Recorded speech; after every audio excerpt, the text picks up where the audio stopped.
Indigo Park is the latest mascot horror game that's taken the internet by storm, and for good reason as well. The setting is fascinating, the characters are lovable and memorable, and the story has left us with a mystery that we can only hope to solve in the future of Chapter 2. I've even live streamed the game on my channel. However, today I really want to just talk about this.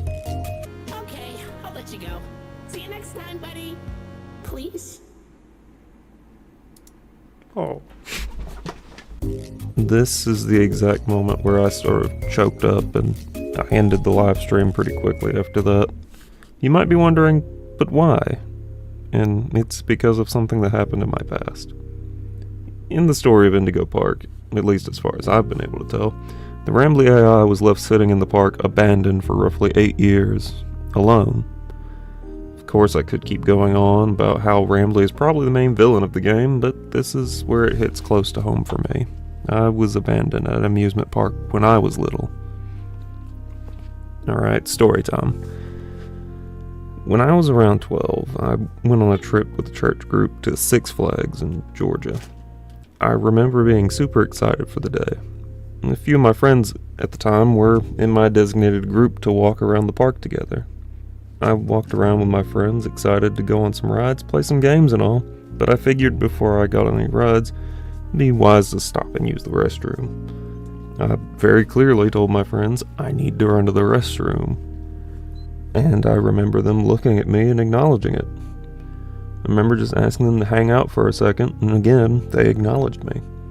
So, I go into the restroom, only taking about 2 minutes to get it done, and when I walked outside, there was no one. Every time I hear the phrase, feeling alone in a crowd, I imagine that exact moment. They left me. There were no adults from my group in eyesight. I searched each side of the restroom building, and even checked in the restroom to see if they had gone in when I was in there. No. So in my small mind, I went to the place that made me feel the safest. The park train. I have autism to thank for that. This thing was a big black and red steam engine that looped around the entire park. Nowadays it has an automated tour guide system to explain the history of the park, but back then it was just an easier way to get from one side of the park to the other without going through the crowds. In my head, this train was the best bet I had at finding someone I knew, as the tracks had an excellent view of crowded areas. I rode that train at least 2 or 3 times around the entire park and saw nobody. At this point, I was getting scared. I wasn't sure what to do, but remembered that a previous time my family had come to the park, I saw a log cabin just a few yards away from one of the train stations, and that cabin was called Lost and Found, or something to that effect. So, given that I was lost and needed to be found, I rode the train to the correct stop and booked it to the cabin after getting off the train. When I got there, I remember there being some teenage park employee that was running the Lost and Found cabin. I remember there was no one else there. I just walked up to her and very calmly said, "I can't find the group I was with." And like a bolt of lightning, this lady jumped up and got on a handheld radio explaining the situation, and even faster than that, the loudspeakers around the park started blaring for a chaperone with whatever church group to come and find me. When an adult from my group did show up, she acted as if nothing too crazy had happened. We eventually found my friends, who all denied hearing me say I needed to stop at the restroom, and they didn't bother looking for me either.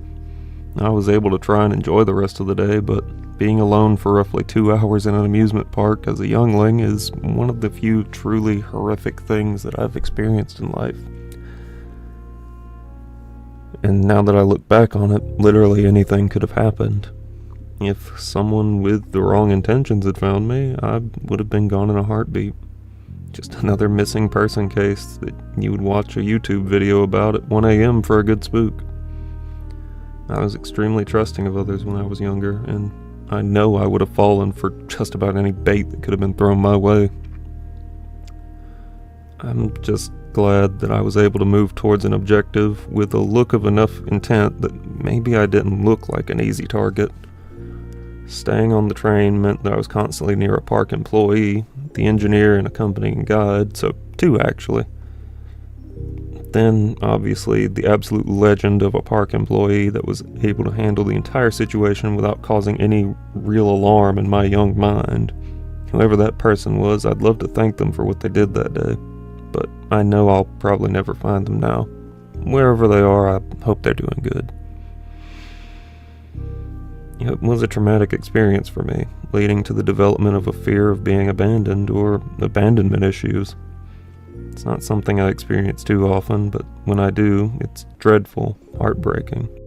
I would equate it to going from being perfectly fine in a group of people to suddenly being in a dark room all alone with a very narrow spotlight only on myself, unable to see any familiar faces around me. And that's why when Rambly says, "See you next time, buddy, please," at the end of the song, I get sent back to that place alone, asking myself where my friends went and why they would leave me behind like that. I'm not sure if this video is more a self-therapy thing for me to do, or if I'm just hoping that someone out there can relate, but I figure this is also something I needed to share because I nearly broke down at the end of my first Indigo Park playthrough, and I felt like I needed to explain it. Now, I don't mean any of this in a negative light, and I'm still very much excited for Indigo Park Chapter 2. The game just brought back some deep-rooted, dark childhood memories I had, and it stirred that up in me. I even bought a Brambly plush when they were available, so I can assure you, this video isn't intended to bash Indigo Park, or draw a negative light to it. I don't think it needs a trigger warning, or anything to that effect. I think this has been a positive experience for me above all else. And if Unique Geese happens to see this video, hurry up and make Chapter 2, I need it! I don't know if this sort of video will ever happen again, but I want to thank all of you for tuning in, and I hope to see you all in the next one. Maybe things will be a little bit brighter.